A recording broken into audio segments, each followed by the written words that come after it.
I'm Sinead and I'll be playing the social worker. I'm Carla and I'm gonna be Mrs. Blow, the mother. I'm Sarai and I'm gonna be playing Charles.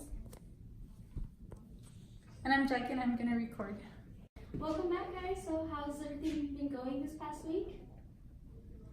I think we made some improvements so far. Yeah. What kind of improvements? Well, we've been working on our goals that we set the past week. With having dinner together and trying to be a family again. And well, last week for the dinner, it was a little bit uncomfortable for all of us since it's been a while. But I feel like if we keep working on it together, we can do it. I really liked it. It was a little awkward at first having everyone, but after a bit, it worked out. Did you guys have struggles with like getting conversations started? Was that the problem, or keeping it going? Yeah, I believe we had a lot of trouble with the conversations mostly because nowadays we don't have, well, me and my husband don't have a lot of conversations with our kids anymore, so, and I feel like they don't trust us as much, so that's, I think. Yeah, it's a little hard to try to talk with everyone when you're scared, like if something wrong happens or. Of course. Maybe you guys can try it next time. Mom, thank you for getting that dinner together. I know it was probably hard trying to get everyone together. And maybe next time you can try maybe going around the table, seeing how everyone's day was, if you were at school, just say something you did at school, just to get the conversation starting as well. Mom, if you were at work or at home, explaining what, did the dishes today, I washed, or I was at work half the day, just to get the conversation started. Maybe everyone can go around the table, and then that's how you guys can engage in more conversation. Do you like that? That sounds good. I feel like my husband had the most trouble with this since he's a little bit more conservative and stuff, but I think by just maybe asking him how his day was, just starting slow, hey, how was your day? Good? Anything interesting happen at work, or whatever he does during the day, just ask him like that, and he can maybe start engaging conversation little by little like that. Or maybe, when he doesn't want to talk, maybe talk to us instead. Instead of letting it become awkward, try to reach out to us. Yeah. And with our schedules, my husband works late, so we had a hard time setting a good schedule for dinner. So maybe we could try also during the weekend. Yeah, it doesn't even have to be dinner. If breakfast is easier, maybe your husband goes in late, you can do maybe breakfast before the kids go before to school, or I know lunch would be hard because of the kids and going to school, but maybe like you said on the weekend could be great too. That'd be great, we can do a lunch on the weekend, a picnic maybe, also looking at other resources like that. Maybe like, what about Peter Piper? You can do like a family lunch there, and then everyone will play some games. So that can be an option as well. It doesn't have to be a sit-at-home dinner. So how's school for you going, Charles? It's going pretty good. I know last time I mentioned I had made a new friend. Well, he ended up moving away, but I made 2 new friends. That's really good. 2 new friends. And do you guys play at lunch together? You guys have lunch, or you guys are in class? We actually, one of them, we became friends because we had a fight, but it was a small fight, but it's okay. He's one of my best friends right now, so it's really, really, really happy. I'm really glad to hear that. That sounds really good. What about your journal? I know that was one of our goals last week, to at least write in the journal at least once a week. Were you able to do that? I actually wrote in the journal a few days ago, and I wrote a lot about school, but because I was a little sad that my first friend moved away, but I'm doing better. I'm happy that I have 2 new friends, and it was nice being able to write about it. I liked it. Did you learn anything from writing in your journal? You know, reflecting on your reflections or anything like that? After reading over it, I realized that I guess I get really, with, I liked keeping to myself because I'm usually alone at school. And so I think that might be why I have trouble also maybe talking with my family, but I think for now writing it is good. I like it.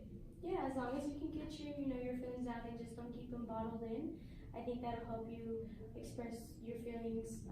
Like I said, they won't be bottled in, and you won't have all this anger and frustration and everything that's going on. You can just write them out.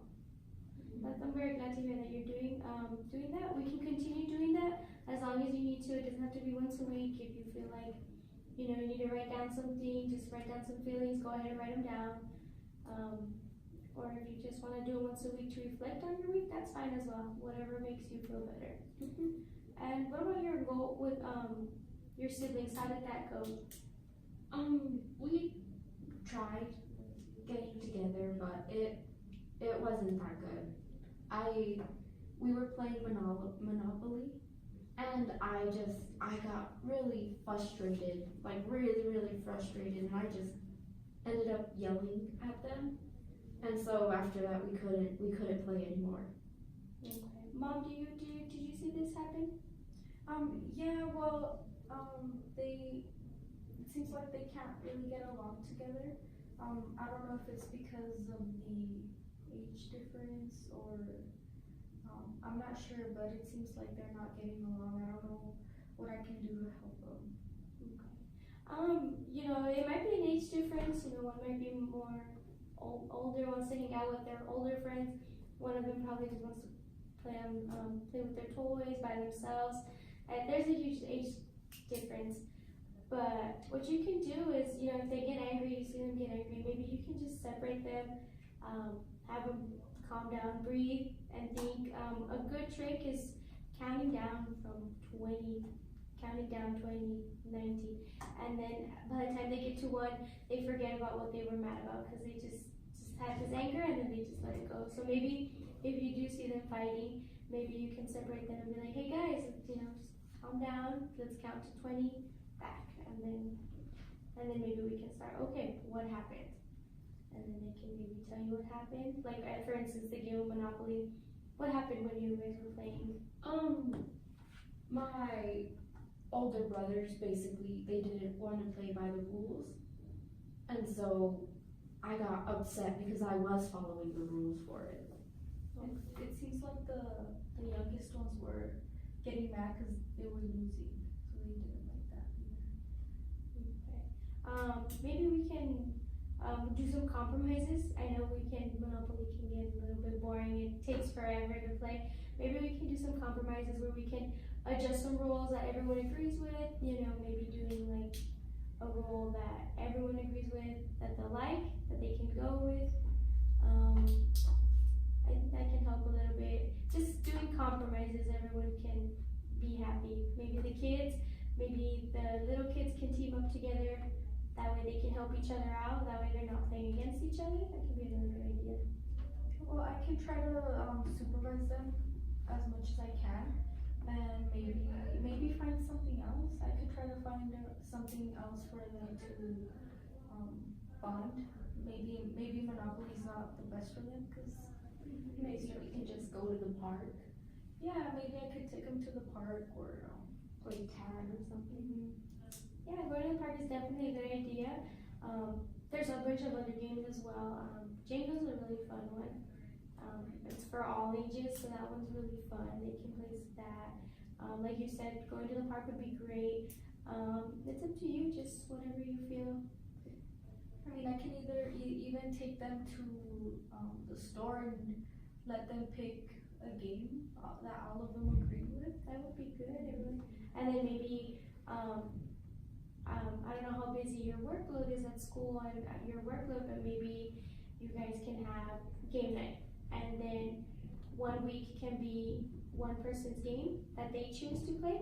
The next week someone else will choose. That way it's not always the same game over and over. Now it's not Monopoly over and over again. One week maybe Charles can choose Uno. The next week one of the siblings can choose Jenga, and so on. That way it's just not repetitive, but then you guys are as well communicating and just playing different games and just getting along together. I like that. Yeah, I think that would be fair for everyone. I think it'd be fair and it'll just be a great way of communication with you guys. And in addition to the dinners. I think that's a good idea. I think the other kids would be fine with that. That's a great idea. Well, this was a great session, guys. So we're gonna keep working on our goals of journaling, whenever you can, that'd be great. As well as maybe switching up the games with your siblings, to just that way you can avoid fights. And if there is some sort of communication that you guys got into a fight, remember you guys can just, okay, everyone stop, take a breath, and count down from 20, and then find out what happened, like what was the initial problem, and maybe you guys can solve it from there. But other than that, just continue what you're doing. Continue with your family dinners. If you guys have to move it to dinners to the weekend or make it a breakfast thing, and just continue the conversation by asking how everyone's day was, just starting off like that. That way you guys can engage in more conversation. But other than that, we'll see you guys next week. You guys did a really good job on bringing back your goals and how everything went last week. Thank you. Thank you.